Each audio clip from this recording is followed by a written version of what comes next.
Arav noticed things.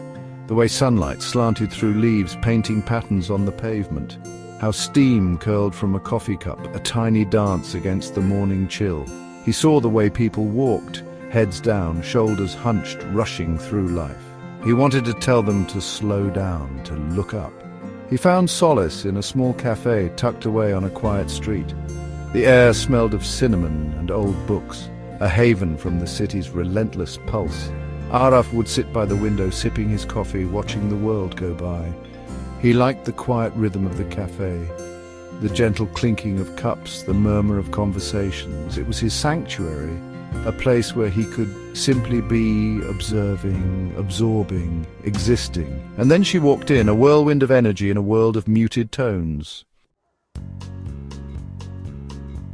Zara loved words. They danced on paper, spun stories, whispered secrets. Her journal was her confidant, filled with dreams and anxieties, hopes and heartbreaks. She wrote in swirling script, her pen a conductor orchestrating emotions. She discovered the cafe by accident, drawn in by the promise of strong coffee and a cozy atmosphere. It became her writing haven.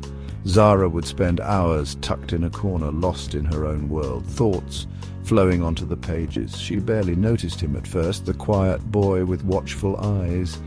He was just another face in the tapestry of the cafe, but slowly their paths began to intersect. A shared glance over a steaming cup of coffee, a shy smile exchanged over a worn copy of Jane Austen. They never spoke much, not at first, but in the shared silence, a connection grew. He would leave his favorite books on the table for her to find. She would leave him handwritten notes tucked between the pages, her thoughts spilling over in a rush of ink. He loved her passion, the way her eyes lit up when she talked about her writing. She found solace in his quiet strength, the way he seemed to understand her without the need for words. Their love story unfolded slowly, organically, like the blossoming of a shy wildflower.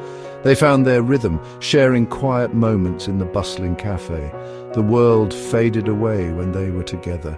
He, lost in the depths of her words. She, captivated by the silent language of his gaze.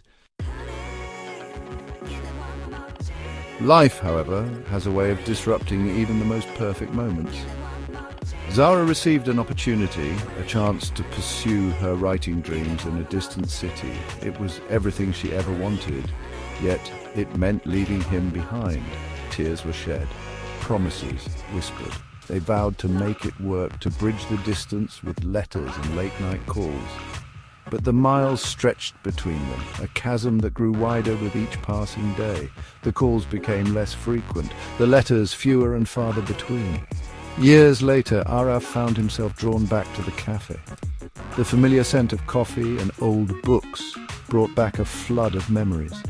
He sat at their table, the same spot where their love story had unfolded. His eyes fell on a familiar-looking journal, left forgotten on the table. He opened it, his heart pounding. It was hers. Her words, filled with the same passion and vulnerability he remembered, danced on the pages. And then he saw it, a message scrawled across the last page. To the boy who noticed everything, you taught me how to feel everything. Thank you for the memories. Z. His heart ached with a bittersweet pain. She'd moved on, yet she had left a piece of herself behind, a reminder of the love they shared, a love that transcended time and distance. The wind had changed, but the memory of their love remained, etched in the quiet corners of his heart.